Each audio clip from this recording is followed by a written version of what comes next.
Fantastic. Well, it's great to meet you all. It's fantastic to be here. Thank you so much for inviting me, and congratulations on such a fantastic initiative.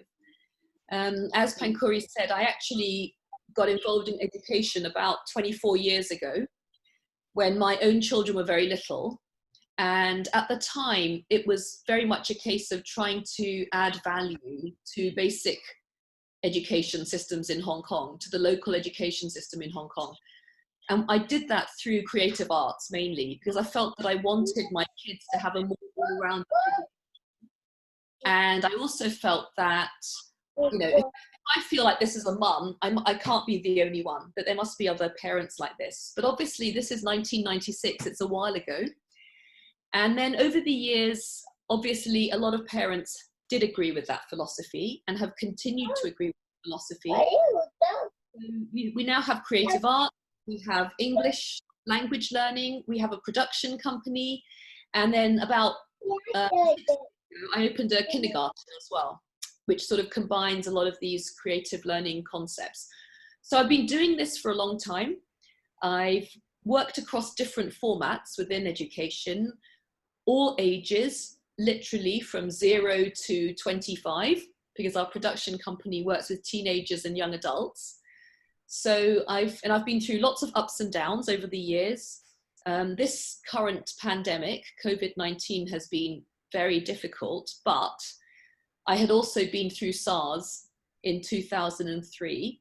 So of course it's not exactly the same, but having experienced it once and having had to problem solve once before helped to a certain extent in having to figure out how to get through this current situation as well. So I'm really happy to discuss anything. I'm very frank. I love to share information about my successes and my failures. So I'm really, you know, whatever you wish for me to talk to you about, I'm happy to do so. Okay, great. Thank you so much for that introduction, Joanna. Really excited to hear what you have to say. First question, how do you see industries globally digitalizing and advancing? So, I mean, obviously not just education industries, but I feel like before COVID, a lot of companies were thinking about providing online options if they weren't already. And obviously COVID just made that happen a lot faster. You know, a lot of companies just weren't ready, or they didn't have the budget, they didn't have the money, they didn't have the manpower to actually get it sorted. But, you know, it's amazing how something like a pandemic can really focus people. And sometimes it was really the life or death of the business. If they didn't think of something quickly to put online, then they literally might lose all of their business, which of course would be a disaster for the business. So I think it's been a combination of people and companies feeling like they should have more of an online presence, but then actually being forced to create that. So for myself, a lot of my courses are based on performing arts and different arts classes. So my first concern was, well, wow, how on earth can I teach dance or drama or singing or musical theatre online? Right? I'm so used to having these big dance studios or these big spaces where people can actually move around. Or for example, I have a kindergarten. How can you expect 2-year-olds, 3-year-olds, 4-year-olds to go online? It's not like we're teaching high school students who can log in and who can understand what the teacher's saying, etc. So, I mean, there were a lot of barriers, a lot of challenges. And of course, in the beginning, everybody, all my teachers, my staff, my administration team were very nervous about it. How are we going to do this? We really don't know what we're doing. And I think one of the biggest lessons that we've learned from this is it doesn't matter if you don't know everything. You don't have to know everything that you're doing. You don't have to be perfect before you start. You don't have to have the right qualifications. You don't have to have the right technical knowledge. You just have to start, right? That's the biggest thing. So literally we quickly had to learn how to use Zoom. We had a big debate. Should we use Zoom? Should we use Google Teams?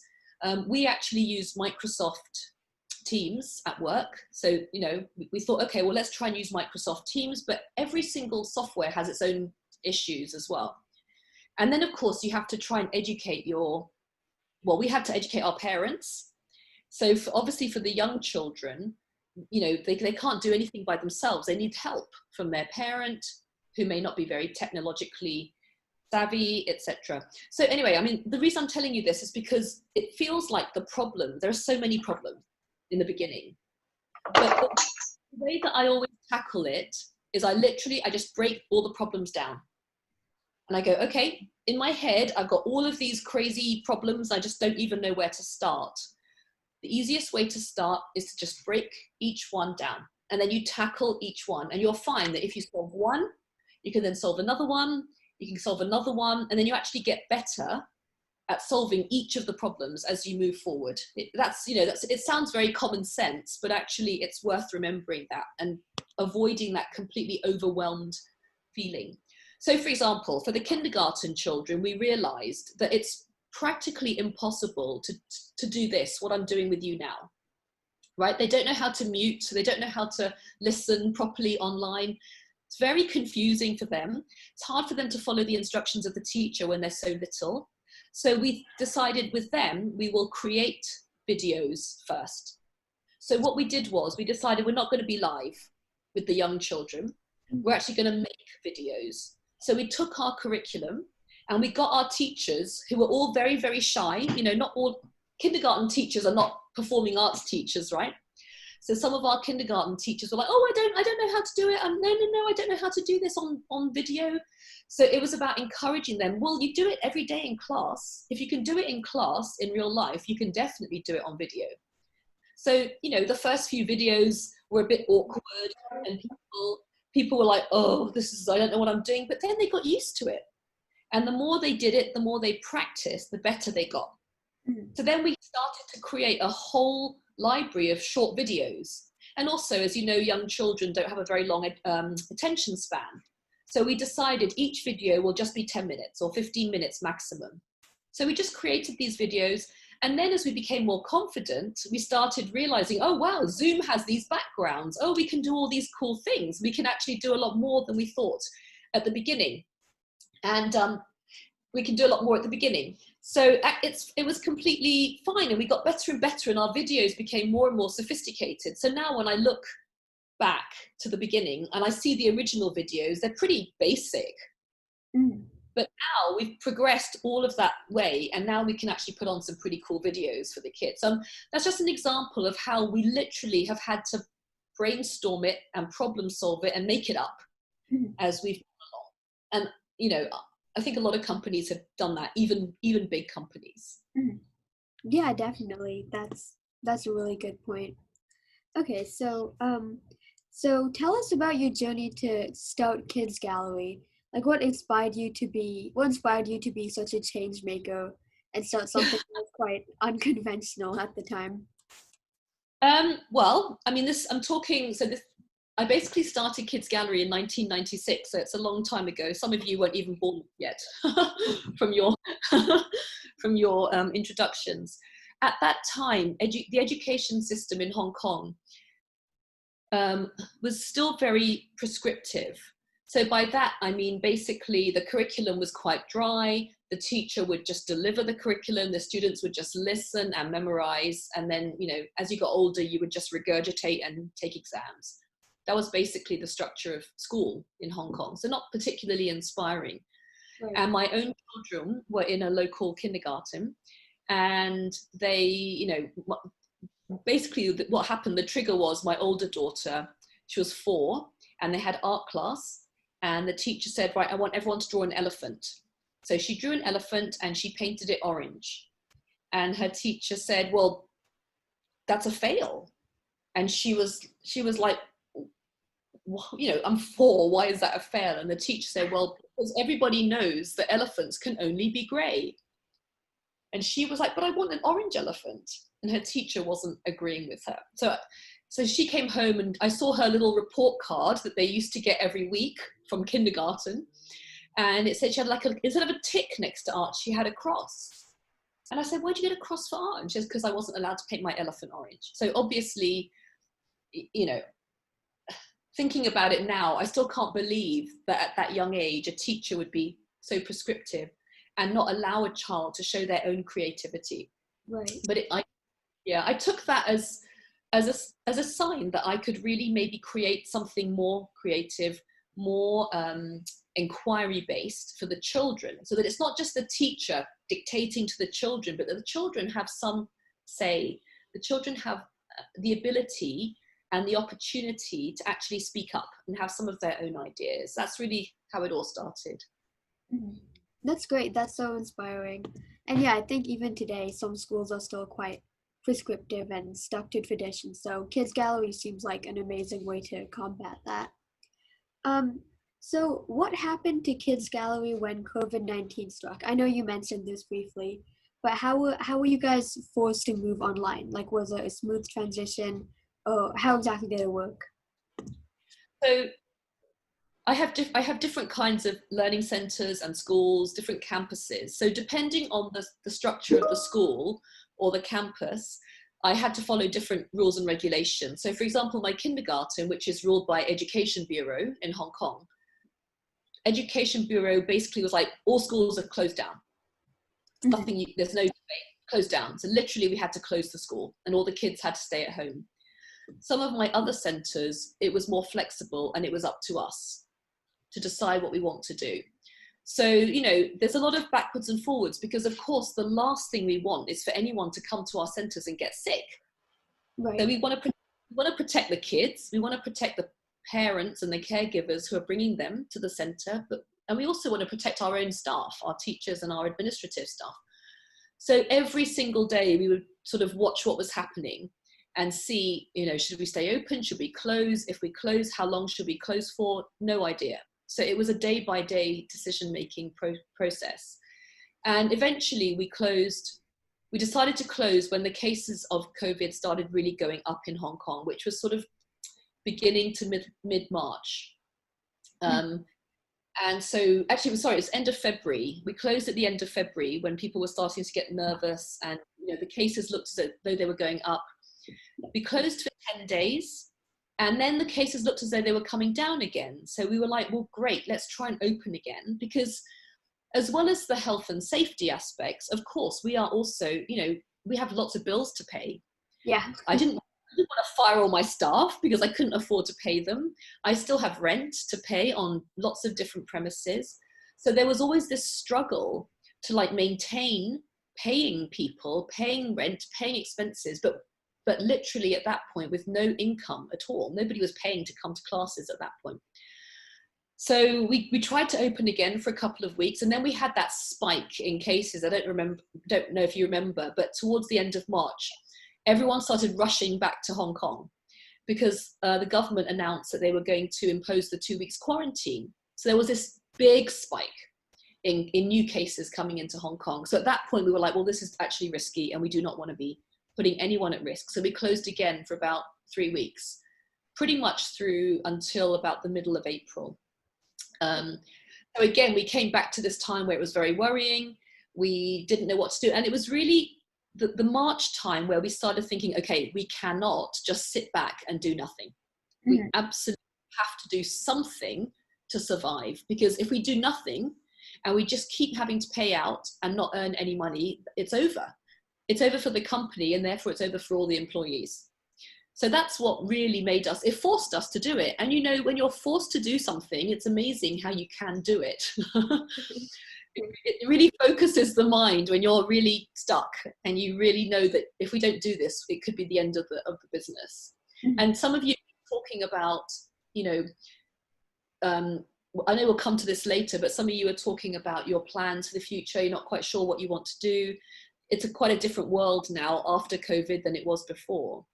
But, you know, back to my original point is, if you are forced to do something, because really, you know, there are not many options out there, it's amazing how it can actually help you focus your mind and really at least get you started. And at least you can get started on a step-by-step basis. That's great. I think that insight into like a business mindset is really valuable. So for the next question, how did your business and your staff specifically adapt to and prepare for this change? Like, what steps did they take to learn how to do things? So I have a small senior team. We were in touch with each other every day. My daughter had actually just come back from London at the time, so she came into quarantine. The whole family was in quarantine, so I was actually working from home, and pretty much the rest of my team were all working from home. So we spoke on the phone, we spoke online every day, backwards and forwards, trying to figure out what to do. We put together the plan for the online learning. So we decided the younger kids will have the pre-recorded videos, the older kids can have the live learning sessions, etc. And we weren't alone in this. I mean, I know at this time, all the schools were trying to figure out what to do. Some schools were earlier than others. Some schools left it quite late. But, you know, we knew that we had to be part of that process. We could not miss the opportunity to actually brainstorm all of this and sort it out. And then once we had figured out basically what we were going to do, we then actually called an online meeting with all of our teachers, and we explained it to them. And of course, some of them really were freaking out, saying, I don't know, I can't do this. I've never been on screen before. I don't know how to do video recording, etc. I've never heard of Zoom in my life. All of this, you know, we had a lot of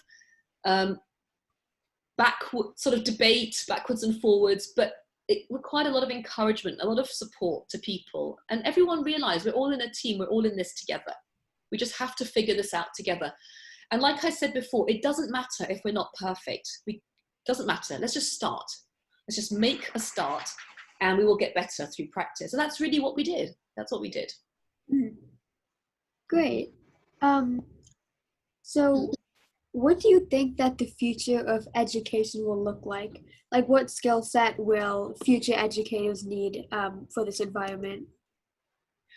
Well, I think now that we have gone online, definitely for my company, my schools, and I'm pretty sure for a lot of others, online is here to stay, without a doubt. Because we've subsequently opened our centres again about 3 weeks ago. Pretty much we opened all of our centres. People started coming back again. They're getting full again. But there are still some parents who are nervous. And they really don't want to, you know, their kids to come out of their home and be exposed to potential risk. So we still have demand for the online classes. And what we've realized is actually there's a whole separate group of people who maybe just for whatever reason, not necessarily COVID, but for whatever reason, they can't come to a campus. It may not be convenient. Our online options are cheaper than our on-campus options. So that's obviously a factor for a lot of people. All sorts of reasons why some people might choose to do online rather than come to one of our campuses. So we now recognize that this is something that we have to continue with. We cannot stop the online.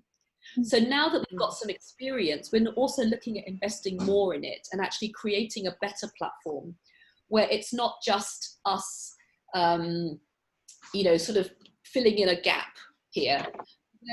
In future, we're actually going to create some new content, different content. So we're not going to teach the same thing in physical class as we do in online class. We're actually going to have different things available to our students. So now we're actually turning it into a new business opportunity, a new educational opportunity.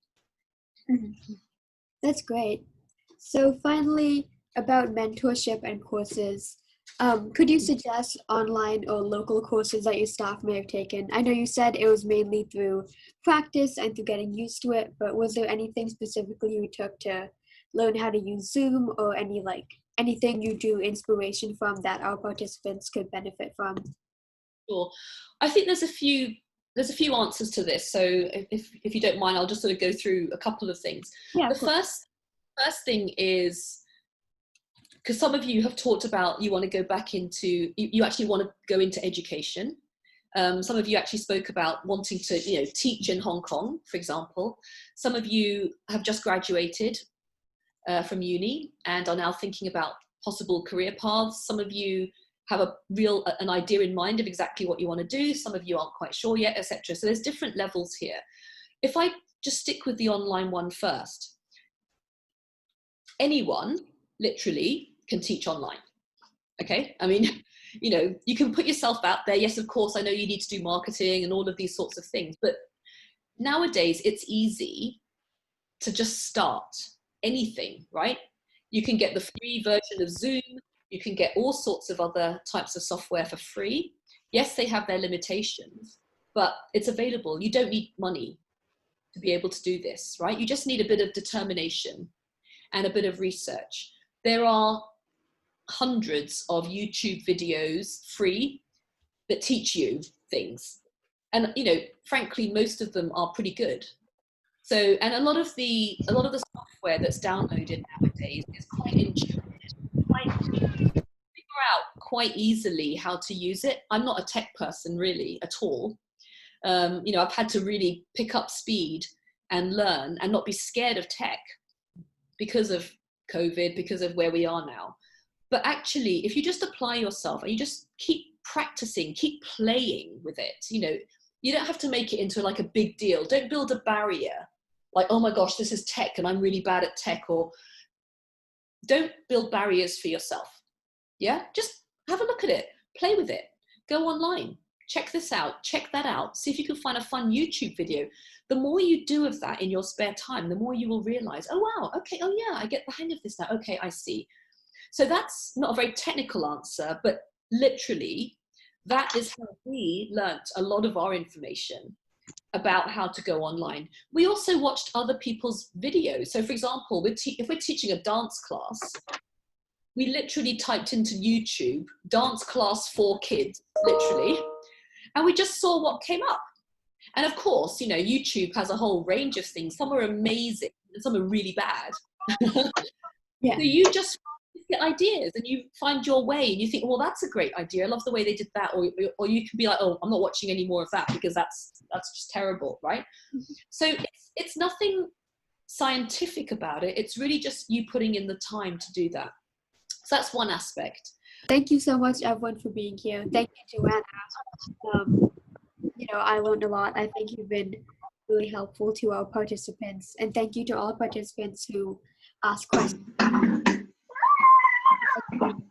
Thank you so much for having us here. Thank you so much. Thank you so much. Yeah, thank you so much. Good luck, everybody. Yeah, thank you. Thank you